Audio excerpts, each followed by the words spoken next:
Welcome to this tutorial of Santa's sleigh. This will make a very good Christmas card, and it's an easy painting in this the beginners series. I started with a clear wash of water at the bottom down to the horizon level, that pencil line. And then I've gone into Windsor blue, and you can mix a little bit of something like Scarlet Lake into the Windsor blue to darken it. And as you come down, less pigment will be on the brush, and that will fuse into the water wash that we put at the bottom there, as is happening now. And you can use something like a number 10 at this stage of the painting. That would be sufficient. Just a rounded, pointed brush, you know. So down to that pencil line, and then always remember to mop up with a tissue or a very dry brush the edges, including the water that's gone onto the tape, so you don't get creep back.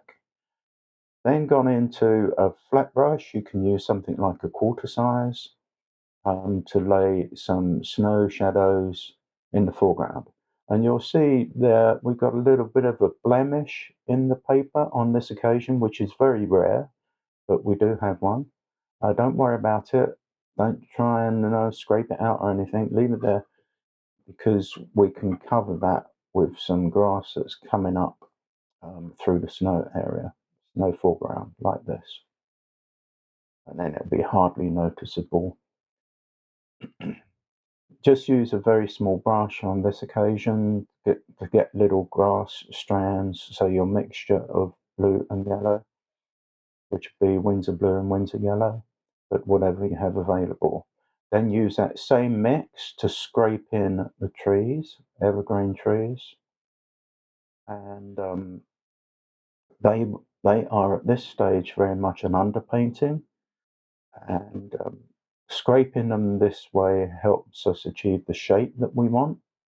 And you can leave a little gap at the bottom of each of those trees, because we'll have like some drifting snow in that area. Please remember to like and subscribe, because if you do so, we'll notify you of future videos. And we have built up a large selection now to help people learn transparent watercolor, and it's all free. And then on the other side, scraping in some more trees, and we will be leaving a gap in the middle of the painting, so that helps push our eye up into the principal subject, Santa and his sleigh. So you can lay these in wherever you feel you want them, how many you want, but just remember to leave that little gap in the middle. Scraping along. And please remember to watch to the end of the video, because I will be demonstrating another technique that you can use for snow. Falling snow and snow on the trees, etc. One that I very, very rarely use myself, but nevertheless, because I want to show you what can be done, I have chosen on this occasion to demonstrate it, but that will be right near the end. So continue with those, leaving that little bank area at the base of the trees, scraping them in. And they don't look very well defined at this stage because of that underpainting, but as we go into the darker mixture, they'll be much more defined.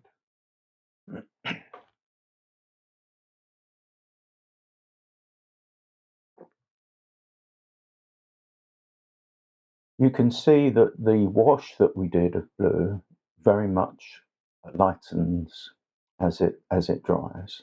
And I did, as usual, use a hairdryer to speed up that process. Now I'm laying in a little bit of shadow on the snowy bank at the base of the trees. And soon I'll be redefining those trees with some more intense green, as we're doing now. You could use something like a number 4 if you're comfortable with that. If you're not, for the detail on the trees, you can drop down to something like a number 2. whatever you have available to you. I like to use Pro Art brushes most of the time. I also use Utrecht and some other off-brand, whatever's available. So those trees are getting much more defined now. And they're sort of in the middle ground, so they do have some degree of definition. It's not like they're really distant, when they would be much paler and less defined. I think you agree they're looking more realistic now.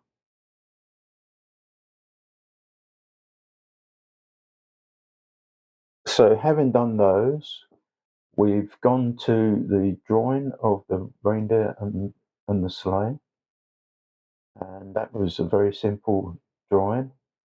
And now we're just locking in. The color mixture is dark, of course, and I mixed together a red and a blue to achieve the black. You could use something like a French Ultra and a light red, or the Windsor Blue and Scarlet Lake will do it too for you. But the French Ultra and light red works especially well for black, and it gives a little bit of variation in the black, um, in terms of tone. So I think that's more interesting and realistic. So just carefully follow those. Um, you can use something like a number two on this occasion because it's very small, the detail, and helps you keep within the pencil lines. But you could drop down further to a smaller brush if you need to, depending upon the size of the drawing that you've done. So easy at this stage to keep blocking in, making sure that you got the shapes correct.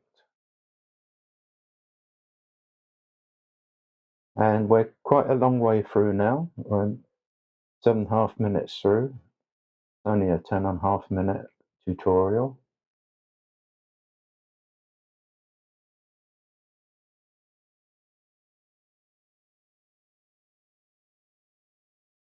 Keep blocking in, making sure you got the shapes, darkening as necessary. Now we're going to do the lifting technique in that dark section of the sky to show the moon. We've got clear water on the brush, and then we dab that on, making a round shape, and use a strong tissue to lift. So we're lifting the pigment away. But we're also going to do something else that I mentioned earlier to emphasize that even more.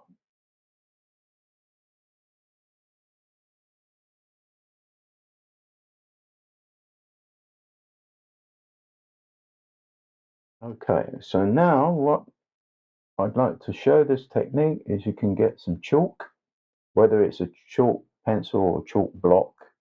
Pencil would work even better because of the defined point, but this is what I had to hand. And you can use that to show snow falling, you can use it for stars in a painting, and you can use it for the moon. And look, we're also emphasizing snow on the trees.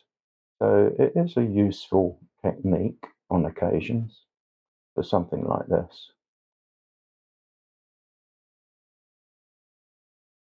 I think that helps.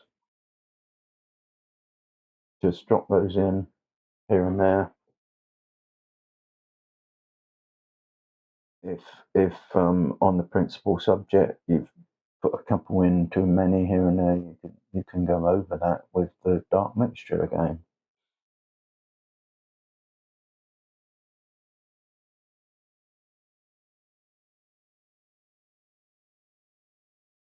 So that's helping to bring it to life and showing some action. Please remember to like and subscribe. It's all free. If I had videos like this to help me when I was learning 40 years ago, I would have made much more rapid progress. So I hope that to help you, you continue to see my tutorials. Alright, I think we're nearly finished. I hope you've enjoyed that. And here's a finished Christmas card. See you next time.